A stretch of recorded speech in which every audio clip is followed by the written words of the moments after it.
Hi, I'm Joel from Iguazu Falls. Travel. We specialize in providing transport to the Iguazu Falls, the greatest waterfalls in the world. One of the questions we often receive is, how is it possible to visit both sides of the Iguazu Falls on the same day? Meaning, can we see both the Brazilian and the Argentine side in the same visit, without splitting the visits to either side into separate days?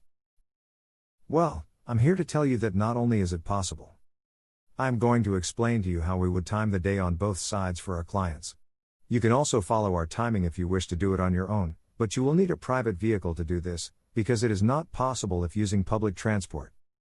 Below this video, you will also find more information for doing both sides of Iguazu on the same day. And you can always reach out if you would like us to provide the transport for this itinerary. Or ask us how we can make the border crossings quicker for you. Or if you really would like to maximize the time you have, we can provide an English-speaking guide to accompany you so as to make sure all goes smoothly. So let's get started. I will discuss the timing if you were to start with the Argentine side first, finishing on the Brazilian side, but if you need to start on the Brazilian side first, then you will also find that information below this video. When possible, our recommendation is to first start with the Argentine side of Iguazu. The reason being is that the Argentine side opens earlier than the Brazilian side. It is also larger, takes longer, and there is more involved when visiting it. There are also some trails on the Argentine side that have less coverage from trees, and therefore by doing them in the morning, you avoid a lot of the direct heat from the afternoon sun.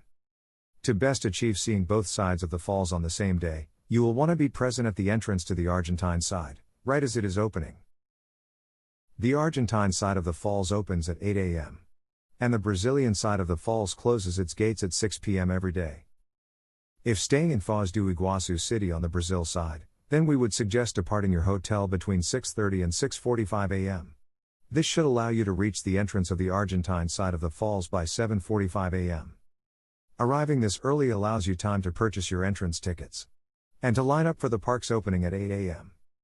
On the way to the falls, you first need to complete the immigration procedures for crossing into Argentina. With average traffic, it usually takes about 40 minutes to stamp out of Brazil and then drive to the Argentine passport control where you will stamp into Argentina. But by departing as early as we suggest, it can be as quick as 20 minutes because there is less traffic at this time. If staying in Puerto Iguazu in Argentina, then we would suggest departing for the falls at 7:15 a.m. so as to be at the entrance by 7:45 a.m. This allows you time to purchase your entrance tickets and then join the queue to enter when the gates open at 8 a.m. Once inside the park's gate at 8 a.m., you want to make sure you are on the first train departing for the Devil's Throat. It takes about 5 minutes to walk to the central station from the entrance of the park. And the first train departs around 8:15 a.m. If you miss the first train, the following trains depart every 30 minutes throughout the day. From Central Station, the train travels about 20 minutes to the end of the line, which is called the Garganta del Diablo station. This is your jumping off point for visiting the Devil's Throat. From the train's platform, it is roughly another 20-minute walk along a metal boardwalk to the viewing point of the Devil's Throat. Here you will want to spend up to 40 minutes absorbing the views and taking some amazing photos. Start your walk back to the train station by 9:40 a.m., which gives you time to catch a returning train around 10 a.m., but this time get off at the Cataratas station. From the Cataratas station, you can access two other recommended trails within the park. They are, the Upper Level Trail, aka Circuito Superior, and the Lower Level Trail, aka Circuito Inferior.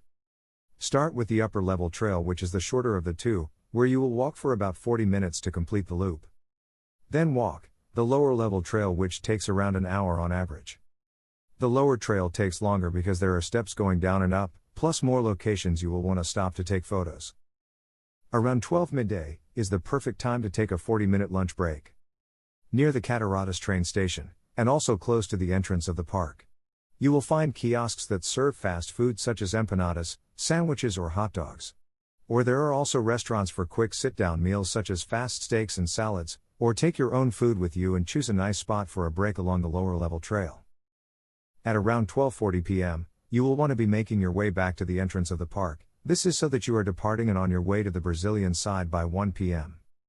There is bound to be more traffic at the border at this time of day, therefore we would estimate your arrival at the entrance of the Brazilian side of the falls to be around 2 o'clock to 2:30 p.m.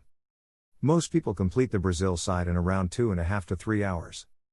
The Brazilian side of the falls is more straightforward than the Argentine side, because it only has one main trail that gives views of the falls. This trail is great, because it gives you a great panoramic view across to the Argentine side, allowing you to see the scope of just how big the falls really are. After arriving to the Brazil side, collect your entrance tickets, and then take one of the free buses from the entrance of the park. You will drive for about 20 minutes, getting off at the third stop, which is called the Mirante Principal Hotel Cataratas. All stops will be announced, but you will know you have arrived because your stop is in front of the big pink-colored historical hotel, called the Hotel das Cataratas. Most of the other people on the bus will also be exiting with you at this point, because in front of where you get off the bus is the start of the Cataratas Trail, Trilha das Cataratas, which is the principal trail that everyone walks. Ideally, you will want to be starting it by 3:30 p.m. This is so that you are able to walk this trail at a leisurely pace. There are many viewpoints of the falls scattered along this 1.2 kilometers path. At the end of the trail, you will find the Devil's Throat Lookout. Yes, the Brazilian side has one too. Here you will want to spend some time, and when ready to leave, you enter the elevator that takes you up to street level. Once out of the elevator, it is a short walk to the Puerto Iguazu restaurant, which is also the departing location of the buses returning to the park's entrance. The last buses from Puerto Iguazu depart at 5:30 p.m., and they will have you back at the entrance by the closing time at 6 p.m.